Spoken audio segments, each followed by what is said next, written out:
शेतकरी बांधवांनो नमस्कार। आज आम्ही इथं धानोरा खुर्द येथे आलेलो आहोत। तर हुमणीचा आउटब्रेक मागच्या 2-3 वर्षांमध्ये आपल्याकडे सुद्धा बऱ्यापैकी होतोय, फक्त तो काही पॅचेसमध्ये होतोय। तर हुमणीचा प्रादुर्भाव नुकसान झाल्यामुळं, ऊस पिकाचं नुकसान झाल्यामुळं म्हणजे गेल्या वर्षी 2018 मध्ये तुमच्या शेतामध्ये आणि हुमणीचा प्रादुर्भाव ऊसामध्ये झालेला होता। तर काय म्हणजे नक्की कसा प्रादुर्भाव झाला होता? ऊस खोडवा होता का लागवडीचा होता? थोडं खोडवा होता। बर, एक वर्षानं तुटून गेला, दुसऱ्या वर्षाचा खोडवा होता।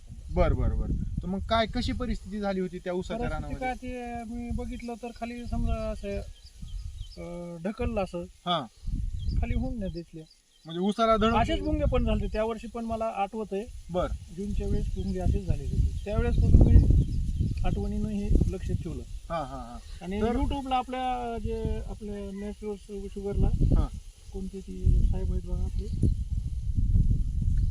चालते कृषी साहेब मेन नाही बघायचं। बर, पांडुरंग आव्हाड, तर त्यांच्या ह्याच्यात पाहिलं होतं, त्यांचं ते युट्यूबला हे होते। बर बर बर बर त्यावेळेसच बघितले होते मी ती। बर, तेव्हापासून ती माहिती मला ही असं करावं लागतं। तर मग म्हणजे सांगायचं उद्देश दरवर्षी असा मी बघतोय, समजा दरवर्षी म्हणजे वळवाचा पाऊस पडणं ते ऐकलेलं आहे थोडं थोडं युट्यूबवर। त्याच्यानंतर मी या वर्षी ती पाऊस पडला, भुंगे दिसायला लागले, फिरायला लागले। नाही, 2018 मध्ये आता ह्याच शेतात झालं नाही तर किती एकर क्षेत्र आहे? 1 एकरचं ऊस होतं त्यावेळेस। पाणी दरवर्षी 1 एकर क्षेत्रामध्ये आधी हुमणीचा प्रादुर्भाव व्हायच्या आधी किती ऊस होता तुम्हाला? 60 टन ऊस। 60 टन। आणि ज्या वर्षी हुमणीचा प्रादुर्भाव झाला त्या वर्षी 16 टन ऊस। 16 टन। म्हणजे 60 वरून डायरेक्ट 16 वर तुम्ही आले। आणि मग त्याला काही कीटकनाशक वगैरे काही भरपूर प्रयत्न केले मी, भरपूर कुठलेही औषध क्लोरी मारलं, काही दुकानदार जाईल द्यायचे, मारायचे, आणायचे। बर, पण काही परिणाम झाला नाही त्याचा, उलट खर्च जास्त झाला, बेजारी झाली, नुकसान नव्हतं ना। बर, आणि त्या ऊसामध्ये चालतं, फवारणी ड्रिचिंग केली, फवारणी केली, काहीच नाही फरक पडला। म्हणजे धक्का लागला की ऊसाची बुचडी खाली पडायची आणि खाली मग मुळ्या बिळ्या काही होत्या त्याला? काहीच नाही ना, नुसतं असं खोडा असं कुरतडलेलं असायचं। आणि खाली उकरल्यास काय दिसायचं? उन्या उकंड्यात असतात तशा उन्या।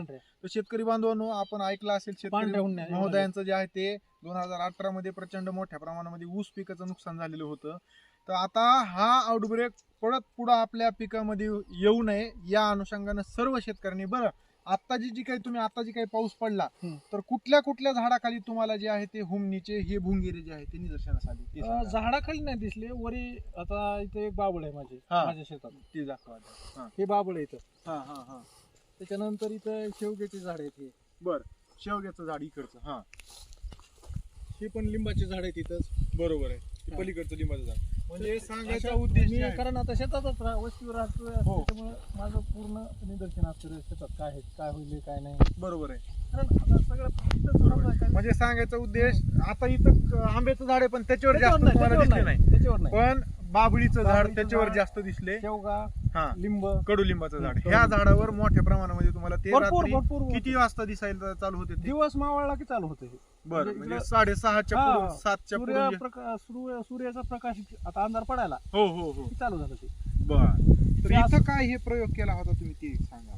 आता हे प्रयोग केला, काय केलं हे म्हणजे मी युट्यूबला बघितलं, कुठं बल्ब लावा, ते फवारायचं हे करा, टोपले भरून ठेवा म्हणले। बर, पण त्याच्यापेक्षा आम्ही एक आता साहेबांनी पुन्हा मी कृषी अधिकारी आमचे काकडे साहेबांनी मला सांगितलं, म्हणजे चवळ प्लॅस्टिकचं घ्या। बर, त्याच्यामध्ये ताडपत्री नवीन आणली आहे ना? नवीन आणली। किती रुपयाला बसली एवढी ताडपत्री? ही 150 रुपयाची ताडपत्री, आणि हे वायर बल्ब म्हणलं तर ते व्होल्ट सेट 50 रुपये, ती एक खर्च आहे। म्हणजे असं 200-250 रुपये 200। बर, समजा आता प्रत्येकाला कुणाला वायर लाईट गरजेचं आहे, समजा सगळं घरचं आहे आपलं। पण एवढा खर्च आज 200 रुपये झालाय माझा। बर, आता ही लांबी किती आहे? ही 12 फूट आहे। एवढी 12 फूट आणि 1.5 मीटर। बर बर बर, अशा पद्धतीचं ही ताडपत्री तुम्ही विकत आणली। खड्डा किती खोल खाल्ला? खड्डा किती आपण लसण वापरायला अर्धा फूट किंवा जास्त असेल, समजा पाऊण फूट। बरं, पाऊण फूट। आणि ह्याच्यामध्ये काय टाकलं होतं पाण्यासोबत? पाणी टाकल्याच्या नंतर ऑइल टाकलं, जळालेलं ऑइल। किती टाकलं? थोडं अर्धा पाव लिटर जळालेलं ऑइल टाकलंय। शेतकरी बंधूंनो पाहू शकता, जवळून दाखवा, प्रचंड मोठ्या प्रमाणामध्ये जर पाहायला गेलं तर आपण किती असतील बरे हे भुंगेरे? हे किती दिवसात आले ही एक बी नाही, मी काय सांगायला लागलो, कालच्या रात्री एका दिवसामध्ये एवढे भुंगेरे आलेले. तरी लाईट गेलेली होती, लाईट 6ला गेली, 10ला आली, 2-3 तास लाईट गेली. त्या पिरियडमध्ये ज्याही भुंगे जास्त आहेत झाडावर बघत होतो त्या टायमिंगमध्ये जर असतं तर भरपूर असं माझं एक अंदाज आहे पूर्ण असतं. शेतकरी बांधवांनो, अशा पद्धतीचे हे भुंगेरे आता बाहेर निघायला चालू झालेले आहेत. त्यांचा मिलनाचा हा हंगाम आहे. नर मादी जे आहे ते मिलन होऊन मादी आपल्या शेतामध्ये अंडी देते आणि नंतर जे काही आपलं पीक आहे, ऊस पीक असेल किंवा इतर जे काही पीक असेल तर त्याचं नुकसान करते. त्याच्यामुळं नंतर ह्यांनी जसं सांगितलं तसं पुढं त्याचं कंट्रोल करणं अवघड असल्या कारणानं आत्ताच जे आहे ते आपण अशा प्रकारचे बल्ब लावा. रात्री 6:30 ते 8:30 पर्यंत हे बल्ब चालू ठेवा. बल्बमध्ये हा बल्ब जुना पारंपरिक बल्ब जो आहे तो आपण लावायचा आहे. त्या पिवळा प्रकाश त्याचा पडला पाहिजे अशा पद्धतीचा. आणि हे अशा पद्धतीचे जे आहे ते कीटकनाशकाचं द्रावण पण आपण वापरू शकतो पाण्यामध्ये. महत्वाचं हे, कारण का पक्षी समजा हे पाणी पिण्यापेक्षा हे महत्वाचं. बरोबर आहे. म्हणजे कुत्रे किंवा दुसरे प्राणी जे आहेत असतील त्यांना हानिकारक नाही काही. बरोबर आहे. आणि ह्यांनी जळलेलं ऑइल सुद्धा आपण टाकू शकतो आणि बघा त्याचा रिझल्ट सुद्धा जे आहे ते इथं तुम्हाला भेटलेला आहे. ऑइलच कारण महत्वाचं, कारण खर्च कमी आणि कुठला हानिकारक. किमान इथं जर पाहायला गेलं तर किती असतील हे भुंगेरे? किती असतील? 200 प्लस भुंगेरे जे आहे ते याचे अडकलेले आहेत. जेव्हा बसल्यास पुन्हा तू एकदा हे कर रे, ह्याला मोजून काठीनं.